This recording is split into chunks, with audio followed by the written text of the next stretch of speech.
Namasri Yatirajaya Vivekananda Suraye Satchit Sukha Swarupaya Swamine Tapaharine.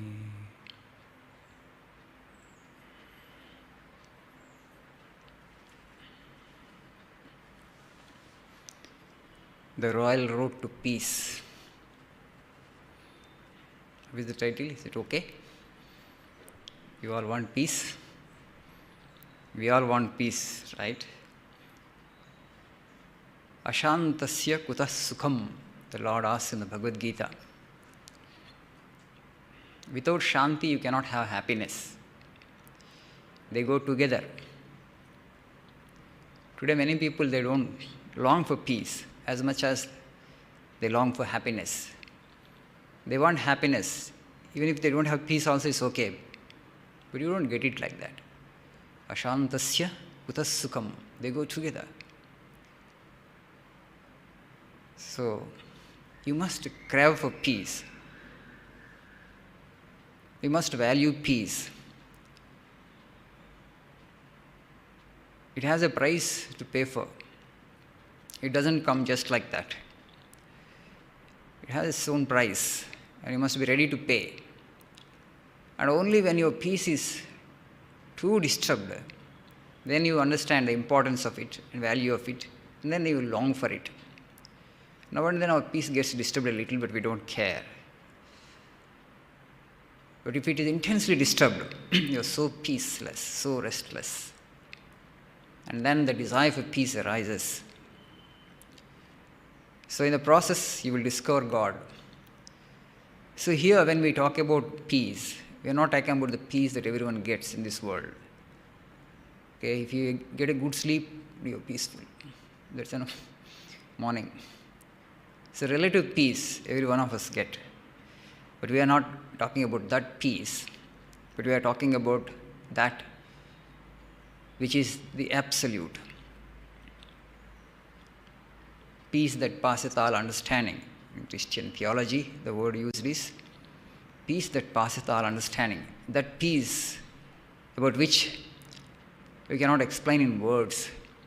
You cannot even conceive with your thought. That is actually the peace of nirvana.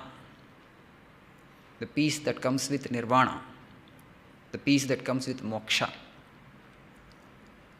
So, we have this definition of God in our culture, that Sat Chit Ananda, God is. We all know that. Sat is existence absolute. Chit is knowledge absolute. Ananda is called bliss. That bliss is peace everlasting. Another definition for that bliss is peace everlasting. So we get peace in this relative world, little peace for some time, and again our peace gets disturbed. There are so many factors, there are so many forces in the world which keep disturbing our peace again and again. Have you seen any person who is always peaceful? All the time experiencing peace? No. No, now I am peaceful, but I don't know tomorrow how it will be. I don't know evening how it will be. Okay. So our peace keeps fluctuating.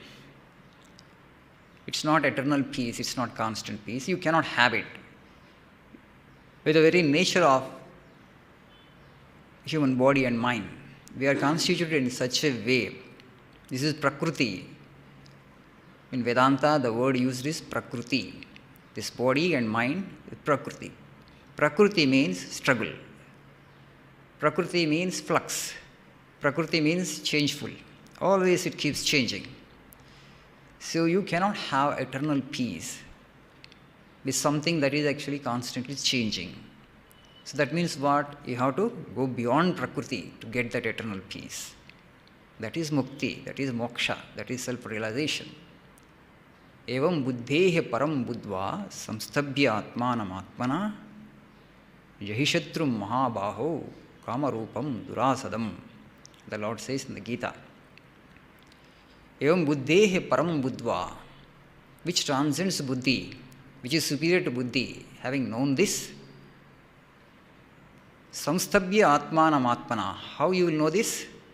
By conquering the lower self with the higher self. Mind has to be conquered by mind itself. The soul, the absolute, which is the substratum for the body and the mind, is always neutral. It is just Sakshi. So it doesn't do, it has nothing to do with Prakriti. But in his presence, in the presence of the Supreme Consciousness, Prakriti does everything. Prakriti gets activated, performs, derives its energy as it were from the Purusha or the Absolute or Consciousness or God. But God has nothing to do with Prakriti as such. But the presence of Purusha, only Prakriti can act. So this mind acts only when there is consciousness attached to it, otherwise the mind is insentient, jada. So buddhehe param buddhva, transcending the mind. How you have to transcend the mind? Samsthabhya atmanam atmana, by conquering the lower nature with the higher nature, by conquering the lower self with the higher self. Self here doesn't mean consciousness. Mind has to conquer mind. The higher mind has to conquer the lower mind. The lower mind is actually the mind that is ridden with desires, and the higher mind is that is free from desires, is full of sattva. That higher mind has to conquer the lower mind. So the struggle is always in Prakriti, and you have to transcend Prakriti through Prakriti only. Evam buddhehe param buddhva jahishatrum mahava samstabhya atmanam atmana jahishatrum mahabaho kamarupam durasadham. So you conquer this toughest of the enemy, that is what? Desire. It is a desire that disturbs our peace all the time. When you analyze why actually I am peaceless, some desire is agitating my mind. If you make yourself free from all desires, including the desire to live, because I don't want to get attached to the Prakriti. Body, if it is there or not there, also okay for me. Mind, if it is there or not there, it's okay for me. You will attain to that state only when you apprehend consciousness. Otherwise, attachment to the body will be there. Okay? You will only when you transcend and touch the Absolute. Only when that dimension actually you have experienced, you have known it experientially, you will be able to let go your attachment to the Prakriti, not before. This is the problem. So that's why the spiritual journey becomes tough and it becomes uninteresting for people. Well, only after seeing the Absolute actually you can let go the relative, and you can let go the relative only when you see the Absolute. And the Absolute actually is not in our experiences yet. And how to transcend the Prakriti then? This is the only way. Yahishatrum mahabaho kamarupam durasadam. This desire is agitating your mind. This desire is responsible for your peacelessness. So when you conquer this desire, you will transcend buddhi, you will go beyond mind. Your mind gets dissolved. Without desire, mind cannot exist. And that is the state actually you need to attain. Shraddhavan labhate jnanam tat param samyatendriyaha. Shraddhavan labhate jnanam. If you have that intense faith, intense devotion to attain to the truth, you will attain to that highest knowledge. Tat param. You have to have that zeal. Samyatendriyaha, after subduing the senses. Jnanam labdva param shantim achirena adhigacchati. Jnanam labdva param shantim, that supreme peace, param shantim, you will get only when you get the highest knowledge. That highest knowledge again is nirvana. Param shantim achirena adhigacchati. Very soon you will attain to that supreme peace, supreme yujitshur. So as long as we are bound by this Prakriti, you cannot hope for that ultimate peace and happiness. Then Swamiji says beautifully, Swami Vivekananda, so what is the best aid to attain to that state of peace? Renunciation, he says. Tyaga. Only through renunciation immortality can be attained. Tyage naike amrutatva manashuhu. Our rishis actually, they pondered on the mystery of existence, on the nature of this Prakriti, and the nature of this world of name and form. How a man can attain to that highest state of peace and blessedness. What he has to do to attain to that. Whatever you may achieve in this relative world, whatever may be the success that you achieve, whatever may be the position that you achieve, whatever may be your attainments, but still there is something like death, the old age, disease, the fundamental limitations of life. They will give you pain. The external successes and all the glory that you attain from the world will not make you, liberate you completely from suffering. Nobody can escape. But the very way we are constituted is a limitation. And so you have to transcend the limitation. There is no other option. What is the limitation? This body and mind are the limitations imposed upon your supreme nature, upon your infinite nature. Yo bhuma tas sukam na alpe sukam asti, says the Upanishad. Yo bhuma, that which is infinite, there alone is peace, happiness. Na alpe sukam asti, nothing limited gives you peace and happiness. This is limited. Yo bhuma tas sukam na alpe. So nothing limited actually can give you peace and eternal happiness. Bhumaiva sukam, bhumatveva vijijñāsitavya. Only the infinite there is happiness. And so, bhumatveva vijñāsitavya, know the infinite. You are already the infinite. It's not that you have to acquire it from somewhere. Only thing is, the ajnana or ignorance has covered it. You remove the dross and you will have the infinite. You are already that. The sages, when they realize it as the soul of the souls, and they attain to the supreme state of peace, and none else, Swamiji says. Rishis, Munis, ascetics, sages, they long for the attainment of this state. How do they gain that? From where they gain that? They will realize that as the soul of their soul, the core of their being, the very fundamental basis of our existence. Much before the body, much before the mind, much before this I dictum, behind that is that soul, very subtle, sukshmati sukshma, subtler than the subtlest. Being, it exists. And that which supports your breath, which supports your heart, which supports your senses, which makes your mind function, which makes your buddhi shine, intellect shine. So this is deep within you. And how to attain that? Mind has to get subdued. You have to subdue the senses. You have to subdue the mind. And how you will be able to do that? Through renunciation. There is no other shortcut. There is no other shortcut. But you will come forward to exert in this direction when you can at least intuitively, if you sense the beatitude that lies beyond the Prakriti. Not many people are able to struggle consciously because they don't understand it. What lies beyond the Prakriti? Beyond the Prakriti lies your infinite nature. Beyond the mind lies your infinite existence. And this mind actually is so scattered today, that's why we are peaceless. We have multiple desires, not one desire. Every individual has so many desires, desire after desire.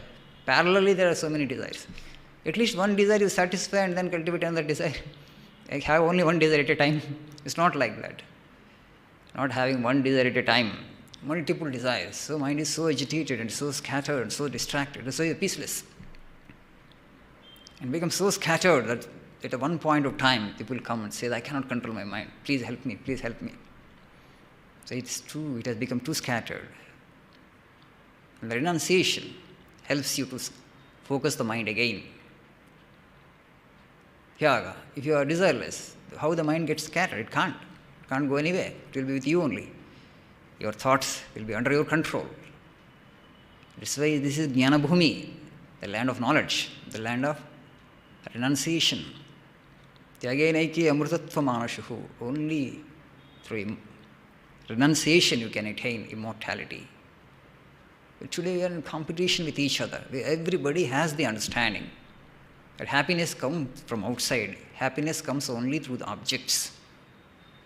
The fundamental understanding of culture and civilization, we have given it up. Whereas we have been aspirants for nirvana for centuries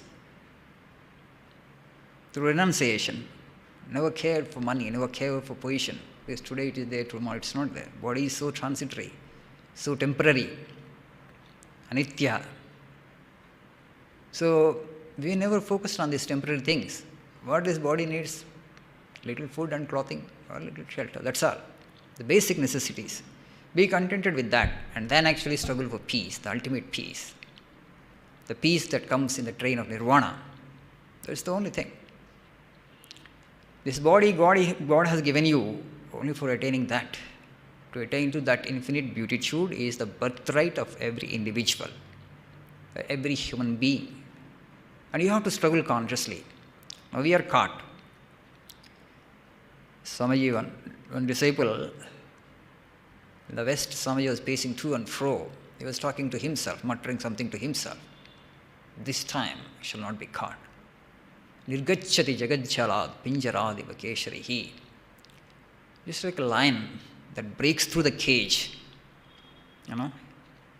having known that the cage bar are made up of wooden sticks, not iron bars. There is a lion in the cage, and now it has come to know that the bars are just made up of wooden sticks. What it will do? It will break through the cage. So this mind and body can not hold us back from experiencing our real nature forever. Temporarily it has happened because we think we cannot go beyond the stranglehold of the mind and body, the physical and the psychological nature of a being. And we have mistakenly identified with the physical and the psychological, and we think we are this. We think we are this limited entity. I means only this body and mind. I am this limited being. I am just like any other creature. So I have also only those needs and those basic necessities like other creatures. But you are not a creature. Even if you are a creature, God has given you the ability, the necessary intelligence to struggle, to go beyond the limitations of your creaturehood. As human beings we have come here, and so we have the possibility of attaining to that infinite beatitude, attaining to that of infinite nature. Only thing you have to transcend the Prakriti, and that can be done only through renunciation. You can't have two. God and mammon cannot be satisfied. The Lord says in the Bible, Jesus says in the Bible, you cannot satisfy God and mammon. If you want Prakriti, you will have to forego God. If you want God, you have to forego Prakriti. You can have only one experience at that time. So we struggle for peace and happiness in the world. We'll strive and strive and strive. We'll try and try and try. We'll not get the desired and wanted peace. Well, fundamentally, it is limited. And then man will think, for many births, how can I have eternal peace and happiness? How can I transcend death? How can I attain immortality? And you have that desire, you are really ambitious. Okay? You are truly ambitious. That is the only ambition that you need to have, in fact. Other things are just incidental to life. But that which are actually small things, when we have set all our whole heart and soul into that, and we have forgotten this larger goal. Because you have forgotten this larger goal, life has become a mess, kind of mess. Even societies are such a deep mess today because of this, the larger goal, the larger objective and purpose of your being, you have forgotten. It is not thought consciously as part of the education system. We don't know even how to set that goal, how to set that objective. Day and night think about, I have to realize my infinite nature. Constantly meditate on that. Think about that. I am the infinite, I am the soul, I am consciousness. I am not this limited mind and body. They are just adjuncts, they are appendages. They are just covers on my infinite nature. The cover should not limit me, it cannot limit me. Keep saying this to yourself. Slowly, slowly, the sleeping soul awakens. The sleeping soul rises, and then it will break through the limitation of the mind and body, like the lion that breaks through the cage. Nirgacchati jagadjalad. The jagat is jala, it's a mesh, and we are caught in the mesh, and you have to liberate yourself from that mesh. Nobody else can do that for you. You have to long for it. Nobody else can do that for you. Everybody has to individually long for that, aspire for that, and attain to that. Others cannot do that for you. So if you reflect, if you ponder deep on the nature of existence, how can I have eternal peace and happiness? Then what is the source actually? What is troubling our peace? If you think, it is this mind, it is this Prakriti. Mind is made up of desire, and this mind and desire, they go together. So let me see what happens if I drop this desire.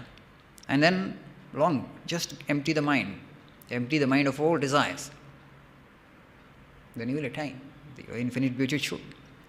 So that's what nirvana is. Nirvana means putting out the fire, cessation of craving. What is this fire? Desire is the fire. Dushpurena analena cha, the Lord says in the Gita. Insatiable fire, the fire which you cannot put out that easily. One desire you satisfy and the desire crops up. And you satisfy that desire, another desire crops up. So we have to be in the eternal slavery of this Prakriti all the time. So that's how mind sustains. No, I don't want to cultivate desires. I want to reach the infinite nature of my being. And for that, you have to sense first. There is that infinite being beyond the mind. You don't have to be limited by the Prakriti all the time. There is a higher life possible. There is that immortal life possible. You have to intuitively sense, and then only you will focus on the mind and controlling the mind, conquering the mind, subduing the senses. You will relish that struggle only when you sense that which lies beyond the Prakriti, beyond the mind. Otherwise, unselfishness and nothing, you will not relish. Meditation also will not relish for long. Now your peace is troubled and you want to meditate. But once actually you gain peace, regain peace, and then you forget that. You will give that up. Again, you are happy with limited and little peace. Prayer, selfless love, selfless work, meditation. You will relish them and you will be focused more on them. You will do them with your whole heart and soul only when the beyond, when the absolute beckons you. Because now you have set the larger goal. Nothing shall limit me. I shall annihilate the mind. I will not sleep till I annihilate the mind. Let me go beyond the Prakriti. Let me go beyond this limited nature. So when this desire becomes stronger and stronger in you, and it becomes easy for you to progress and to travel towards the truth. Sri Ramakrishna gives a beautiful example, he says. The example of kite, we all know that. A kite was carrying a piece of meat in its beak. The crows, which were hungry, they started chasing the kite. The kite flew in different directions, Kite is a bigger bird than crows. It doesn't care crows. It tried to reach higher and higher, tried to go in all the directions, but the crows never left the kite.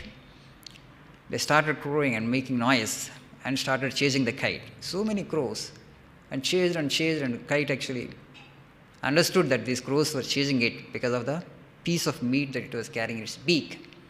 And then it dropped the meat piece, and all crows actually flew in the direction of meat. It became ground. And now actually the kite went onto a tree and nicely perched on the branch. And now it has regained its peace. So if you have and I don't have, I will covet that. Right? I want to have it from you. So I will trouble your peace. If I don't have and you don't have, there is no trouble. If you have, I have, no trouble. But you have, I don't have, trouble for me. Or I have and you don't have, trouble for you. You will covet that. So better not to have anything. That's what renunciation is. Or better to have as less as possible. You want to have more things of the world means you want to be in Prakriti. You want to be in the mind. You have not set that nirvana as the goal. You have not set that infinite as your goal. You don't even believe that you can attain immortality. If you really believe in immortality, you will not accumulate things of the world, that which you don't need. Even if you accumulate, you will part with them. You will distribute to them others. That which you can enjoy, you have it, and that which you cannot enjoy, at least part with them. Give it to others. Let others take and enjoy those who do not have. No. You just see the kind of greed that exists in the world today. Material greed. Competition, struggle. Everybody wants to accumulate more. They don't even know what for they are accumulating, how much you need. So everybody feels insecure because of that. You have created a rat race. I see you as my competitor and you see me as your competitor. We are in a competition, we are in a race. But in a spiritual path, there is no competition. Is there any competition for meditation? If you meditate for 1 hour, will I long to meditate for 2 hours? Will I disturb you? No, don't meditate. I am not able to meditate for 1 hour like you. Will I come and disturb you? I am not able to meditate for 1 hour. You are meditating for 1 hour. So, you are better than me. So, I am troubled with this. So, will I come and disturb you? No. There is no competition here. Everybody can seek and get it. But that aspiration is not there. Petty goals we set. A little desire for name and fame. Small desire for power. They are petty desires compared to the desires to know the truth. Compared to the desire to know the Lord. Compared to the desire to know your true self. They are all petty goals. The largest number of population on the planet Earth today have only the petty goals. Very minuscule minority have set the larger goal. If you can make everybody set the highest goal, then the world will get transformed completely. It will become a heaven. Because then renunciation, everybody is careless.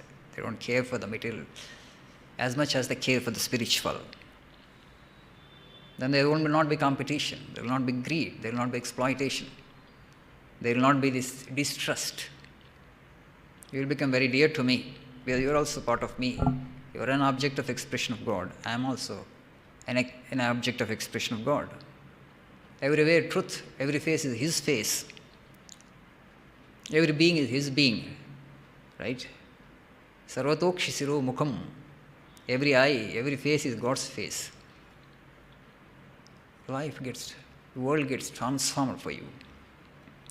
The world becomes very beautiful for you. You will be at peace with yourself. And when you attain to the highest, of course, there's nothing like that. It can't be described in words. Nobody has ever succeeded in describing what that experience is in words, and nobody will ever succeed. That's what nirvana is, that's what mukti is, that's what moksha is. Ye manavaha vigataragaha paravarajñā narayanam suraguram satatam smaranti dhyanena tena hatakilbishachetanaः te matuh payodhara rasam na punah pibanti. Beautiful sloka in Sanskrit. Ye manavaha vigataragaha paravarajñāः. Those human beings who are detached, paravarajñā, who are focused on the ultimate, on the absolute. Narayanam suragurum satatam smaranti. They meditate on Narayana, the Lord of gods, always. Satatam smaranti. Dhyanena tena hatakilbishachetanaः te. By meditating on that Narayana and that Supreme Lord constantly, having purified their mind, hatakilbishachetasa, having made themselves free from sin, kilbisha means sin, dhyanena hatakilbishachetanaः te matuh payodhara rasam na punah pibanti. They will not drink mother's milk again. Matuh payodhara rasam na punah pibanti. That means they will not be reborn. They have attained immortality. Only when you are born again here, you have to drink mother's milk. That means you will not be reborn. Matuh payodhara rasam na punah pibanti. That means he has attained nirvana. No rebirth for such an individual. He has attained the ultimate beauty chode. He will not take any, again, embodiment here in this world. That is the goal. Eternal peace, eternal beauty chode, real ambition. Then you will struggle with your lower nature, with your mind. Swamiji says beautifully, just to bring peace and harmony to this physical existence, you have to struggle so much. And you just think of how much more struggle is required to bring peace and harmony at a subtle thought level. That's the problem. We are not even focused on that. Minimum sadhanas forget about actually attaining nirvana and doing intense sadhana to attain to that. Minimum spiritual sadhana required to keep your mind in balance, to have some harmony. Right? So many people, they're out of, I don't say that, out of, the minds are so restless. And you don't feel like staying in their company for long. So rajasic, so restless. Hey, at least have some peace. I'm not talking about nirvana, the highest peace. So many beings, because you are not focused on the subject at all. Only the physical. The physical dimension, actually, people are so obsessed with the physical and they have even neglected the psychological. Forget about the spiritual. Spiritual is the highest dimension. Not many are focused on that. So to bring peace and harmony to this physical, some cold, some fever, something troubles this physical. To have harmony and peace here, the physical level itself is so difficult. The disease, this or that. Body is nothing but aggregate of parts. If one part actually is out of function, it's not functioning well, the whole body gets disturbed, mind gets disturbed. And to bring harmony and peace at a psychological level, at a mental level, so you need regular meditation, regular prayer. Prayer is the food for the soul. You just say a simple prayer every day before you go to bed. Okay? You just remember God once at least. We cannot control mind on our own because it's not our invention. We have not created the mind. So the Creator can help us to control the mind, to conquer us, to have the peace, real peace, highest peace. So what is wrong in taking His help? Oh Lord, I am not able to control my thoughts. I am not able to focus on things. My mind is highly distracted. I don't have the required focus, required one-pointedness of mind. Please help me have peace. Surrender. Swami says only unconditional self-surrender to the Divine Mother will bring us that eternal peace. Unconditional self-surrender to the Divine Mother. The whole universe is Mother's play, Mother's Leela. So we are all her instruments. Okay? She has created instruments for her play. We are just her instruments. This instrument paradigm is very important in Vedanta. Self-surrender comes only when you understand you are just a mere instrument. Otherwise your will be there. I. So things should happen according to my will. It will not happen. You are an instrument. How can an instrument have the sense of agency? You are writing with a pen. Okay? It's you who wield the pen and you write whatever you want. The pen says, no, you don't write this, you write this. You will be troubled. So it will be ridiculous, right? So pen is just an instrument in your hands and you write whatever you want. It's your will. If pen also has a will, then so what a trouble it is, you just tell me. For the pen it is a huge trouble, right? Definitely. You will force it because it's his instrument, your instrument. It must do your bidding. It must silently write whatever you want to write. You are driving a car. Okay? Car is your instrument. Wherever you want to go with your car. You want to go to Bangalore, but your car wants to go to Delhi. You want to go south, but it wants to go north. How it would be ridiculous, right? It is your instrument. It must follow you. And whichever the direction you want to go, you should be able to go. So now we are doing just like that. The Lord wants to play with His instrument according to His will. Only one will in this universe. Suddenly our will cropped up. We don't know where. Suddenly the I cropped up. My will. Nothing will happen according to your will or my will. Everything happens according to His will because His will alone exists. But you see the Maya, power of Maya. The last class or before actually, Niranjananji's birthday we discussed. Swami Niranjananji and a group of disciples were discussing about this free will of man in the presence of Sri Ramakrishna. So they had discussed but they could not come to a conclusion. So they went to Sri Ramakrishna and they asked him, with a small, simple example, Sri Ramakrishna beautifully covers this very subtle point in Vedanta. God has given us little free will. That is only the source of problem, this Maya. Had He not given that free will, we all would have been happy. That free will itself is Maya. The little free will to man, the little we can choose things. That only tempts us, that only makes us feel that we are really free, though we are not free. A cow is actually tied to a post. Okay? A small rope is used. How much the cow can move? As much as the rope permits. Beyond that it cannot move. Right? In that small area it can move. If the cow thinks that it is free because it can move in that small space, how it would be? It's not really free, right? It's bound by the rope to the post. The owner is there, owner is tied. Owner has tied the cow to the post. Cow has to have the understanding that owner has tied me to the post and I should get liberated. I don't want to be bound by this rope. A desire should have. And then cow should struggle. And the owner comes and releases the cow. Similarly, God is that owner, we are the cows. We are tethered. We are tied to the post. That little free will is that. We can have small space to move. And that actually is the temptation. And now we feel that we are free because you can move in the small space. So only things will happen according to our will to a small extent, let us say.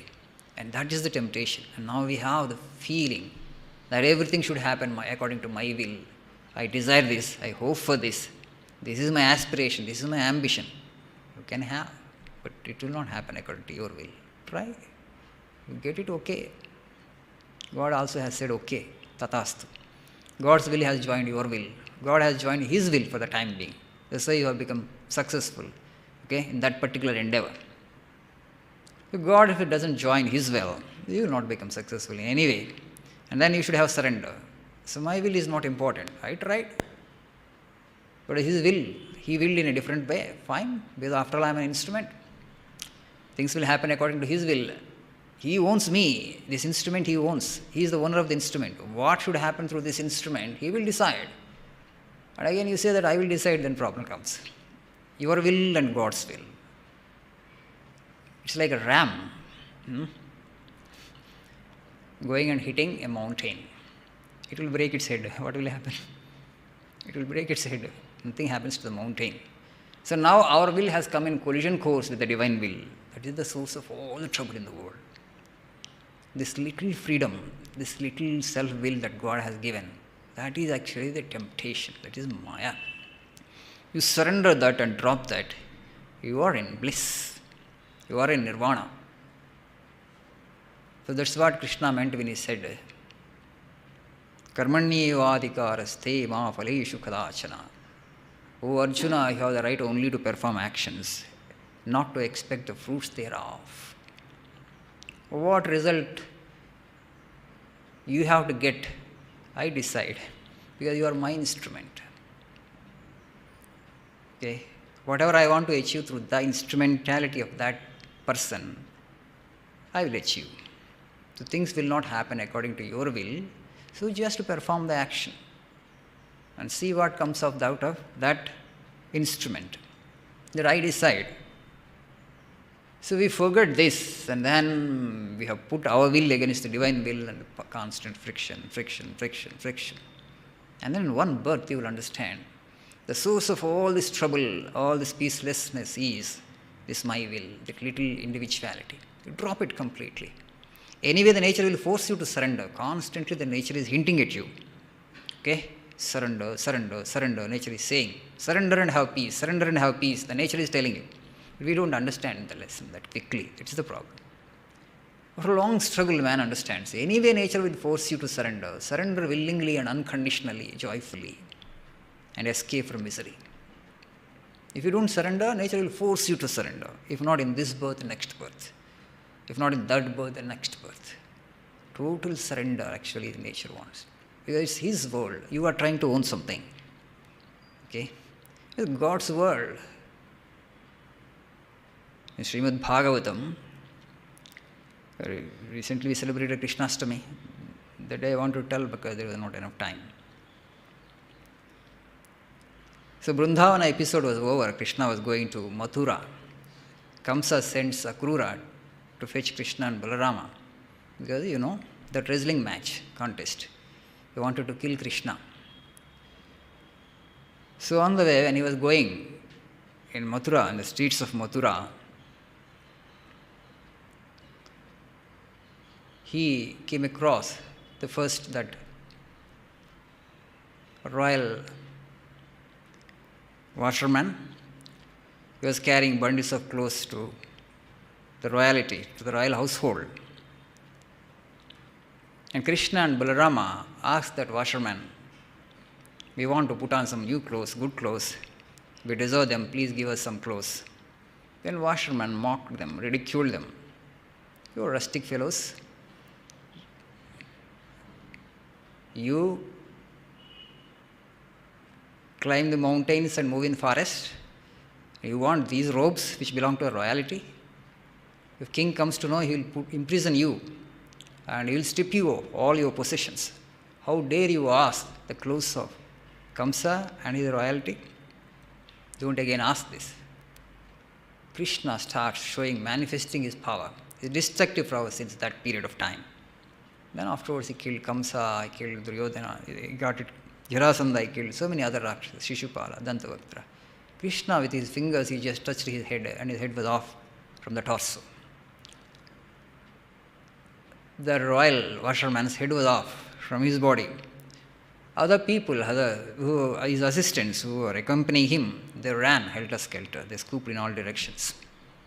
He started a destructive spree because he wanted to establish dharma.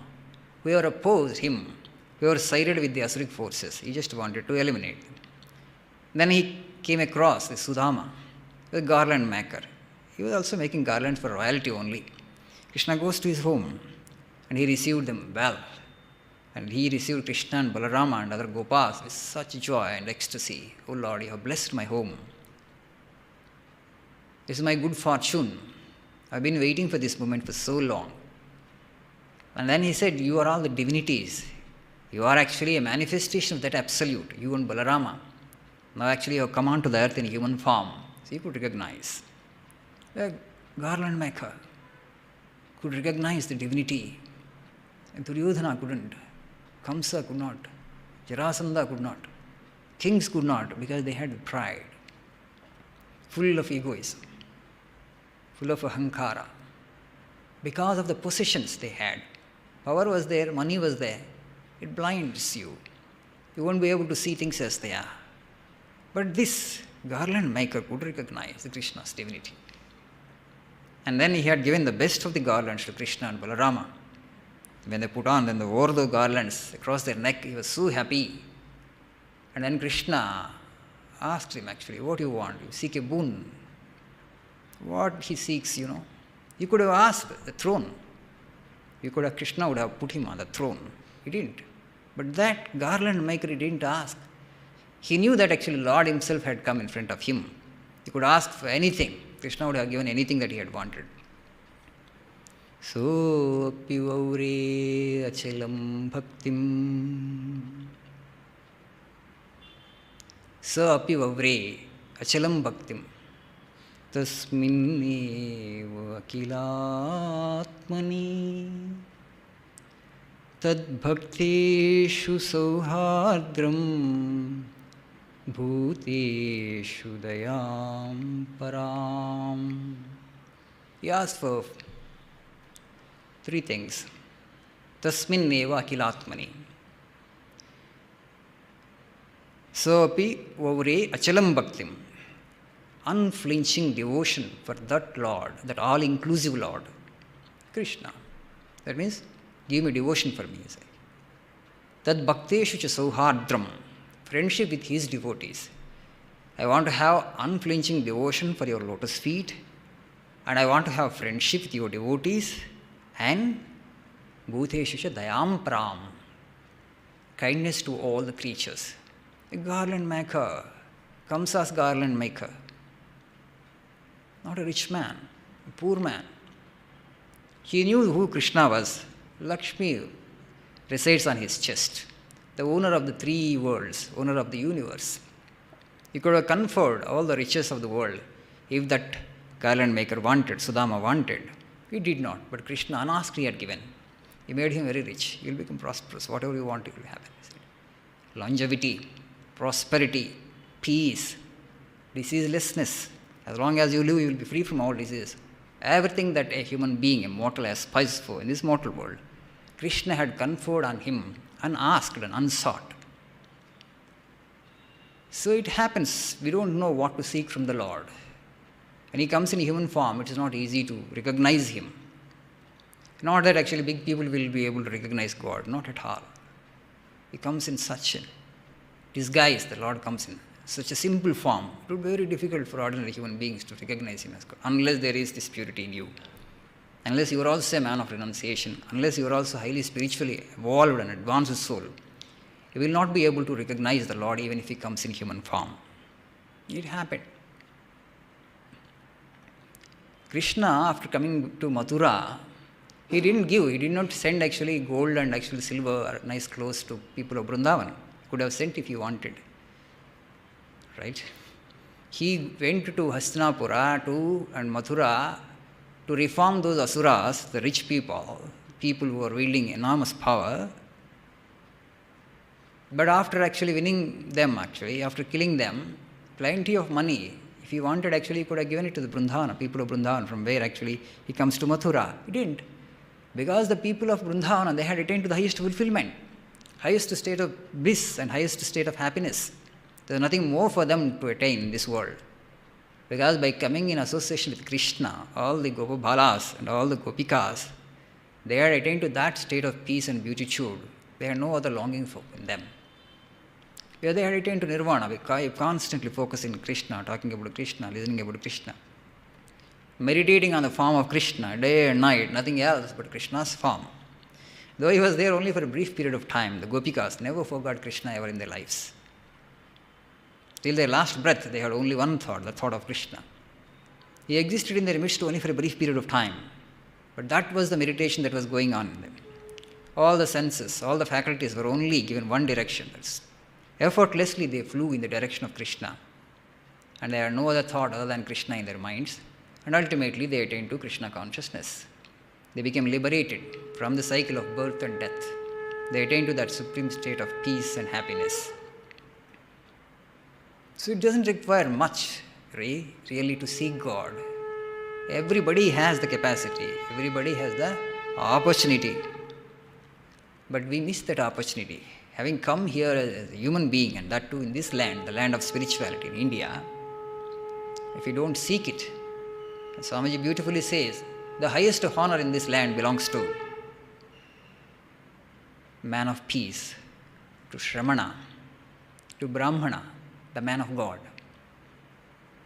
That's what the statement Vivekananda made. The highest honor in this country belongs to the man of peace, man of renunciation, Shramana, ascetic.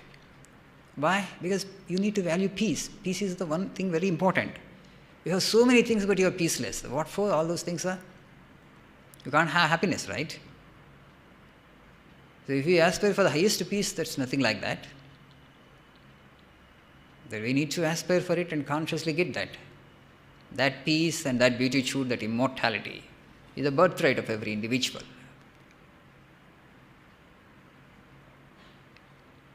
So, the thing that we need to seek is devotion for the lotus feet of the Lord. Surrender, self-surrender. Unconditional self-surrender. Anyway, the nature will force you to surrender. So surrender willingly and joyfully and make your life a blessed life.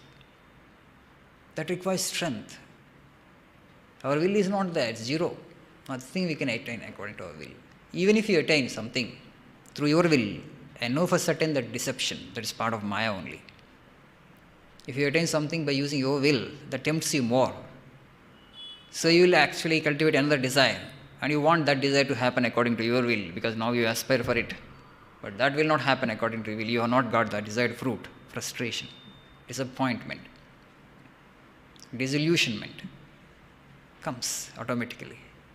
So when you have totally surrendered, sukha dukkhe same krutva, sukha and dukkha becomes equal for you. Labha, labha. Profit or loss, you will not care. Because this doesn't belong to you. Whatever that should happen through it, happen according to His will. Because it's after all His instrument, God's instrument. He is the owner of the universe. He is the owner of the universe, He owns this also. And from where this I has come is a mystery. Fictitious, unreal, deception, Maya. So only one will, the supreme will, surrender. That happens according to bhakti. You have chosen deity and then surrender to that deity. So you will enjoy that infinite beatitude. You will become one with God. So this sense of differentiation, the sense of separateness from God is because of Maya. Only God exists. I think Mirza Ghalib who said that, what is this commotion, O Lord, when everything is you? What is this commotion in the world? So much of noise, so much of struggle. What all this when everything is you? So God's instruments have forgotten that they are the instruments. A little free will God has given to man, and that actually is temptation, that is Maya. But man doesn't understand it that quickly. After much struggle for many births, you understand, is worth surrendering my individual will, my individuality. Then you sense there is something beyond the cosmic individuality.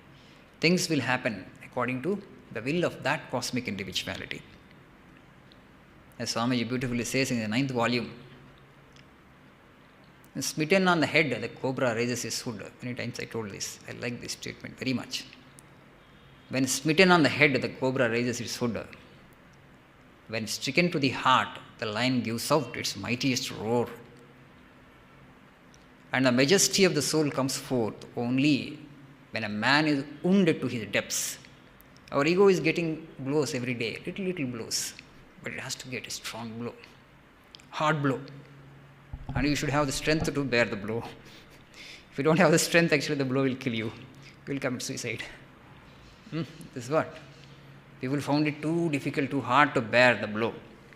But you have the strength of a heart and you got the blow. When you will get the mightiest roar from a lion, and you must pierce it in such a way, the tip of the spear must touch its heart. Then it gives out its mightiest roar, but that would be the last roar. The last roar, because afterwards it will die.